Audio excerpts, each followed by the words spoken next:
Police.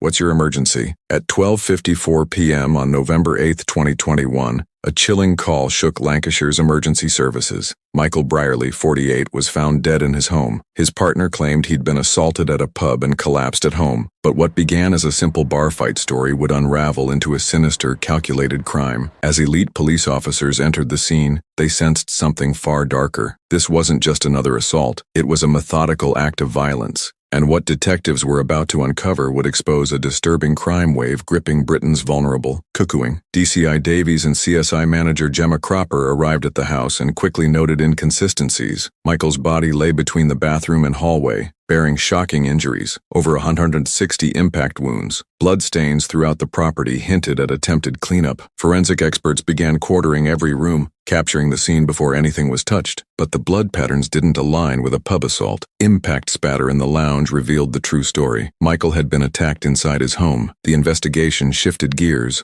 from a suspected brawl to a cold-blooded murder inside a supposed place of safety. Michael's partner initially stuck to the pub attack story, but forensic evidence made it impossible to believe. Blood had traveled through the air, proof of a violent, in-home assault. A blood pattern analyst confirmed the lounge was the primary scene, especially around a heavily stained armchair. Finally, under questioning, Michael's partner admitted the truth. Michael had never been attacked at the pub. The suspects had taken over their lives, instilling fear and forcing silence. With this revelation, the investigation turned toward a more disturbing motive: modern-day enslavement known as cuckooing. Cuckooing is a terrifying criminal practice where drug gangs take over the homes of vulnerable people. Victims are exploited, financially drained, and physically abused. Michael and his partner were perfect targets: isolated, vulnerable, and easy to manipulate. Police learned Michael's benefits were being paid into the suspect's account, and he was charged to access his own money. He endured repeated assaults, yet begged neighbors not to report them, out of fear. For Michael, home wasn't safety. It had become a prison, and now, police had to identify who had built that prison brick by brick. Over 50 officers scoured the neighborhood. Residents confirmed ongoing abuse, even naming the suspect. Then, a breakthrough.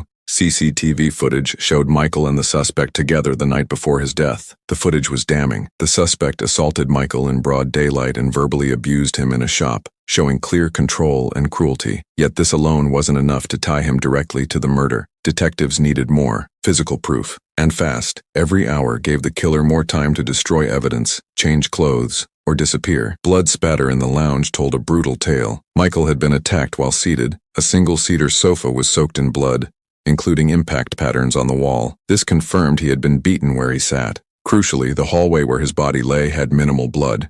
He was moved after the attack. Blood analysts confirmed a cleanup attempt. Detectives now had a clearer timeline. They also had a key forensic target: the suspect's clothing seen in the CCTV. Beige jacket, Burnley football shirt, gray joggers. Every thread could hold a murder charge. With the suspect identified, the clock was ticking. Detectives pinpointed a possible hideout. A tactical team prepared for a nighttime raid. At 1:30 a.m., they stormed the location. The suspect was found hiding under a duvet like a child. Arrested for murder, he remained defiant and arrogant. But police had what they needed: him in custody within 13 hours of discovery. Now the real race began: to link him conclusively to Michael's murder with forensic evidence from the scene, clothing, and house. Investigators had one shot. They couldn't afford to miss. Back at the station, the suspect refused to cooperate. He answered no comment to every question. But detectives already had his world closing in. His arrogance showed a man used to control, but not prepared for justice. The forensic team worked round the clock to test his clothing, swab for blood, and match DNA. Meanwhile, detectives continued gathering witness statements, compiling timelines, and connecting digital dots. Slowly, a clear picture was forming, one that left no room for doubt about who was responsible for Michael Brierley's brutal death. The forensic test came back. Michael's blood was on the suspect's clothing. The impact patterns matched the lounge scene, and his behavior on CCTV showed motive and intent. The suspect's lies crumbled. The evidence was overwhelming. What began as a false tale of a pub brawl had now become a watertight case of murder and abuse. The suspect was charged with murder and coercive control and taken off the streets. For Michael's family, it was justice, but justice laced with heartbreak. A kind, gentle man was gone, taken by cruelty he never deserved. Michael Brierley was more than a victim.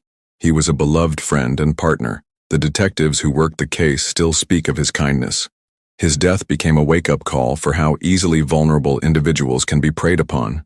The police now use this case to train others on identifying cuckooing and protecting the at-risk. In a world where control and cruelty hide in plain sight, Michael's story is a haunting reminder. It's not just about catching killers, it's about seeing victims before it's too late. Because behind every closed door, a silent tragedy might be unfolding.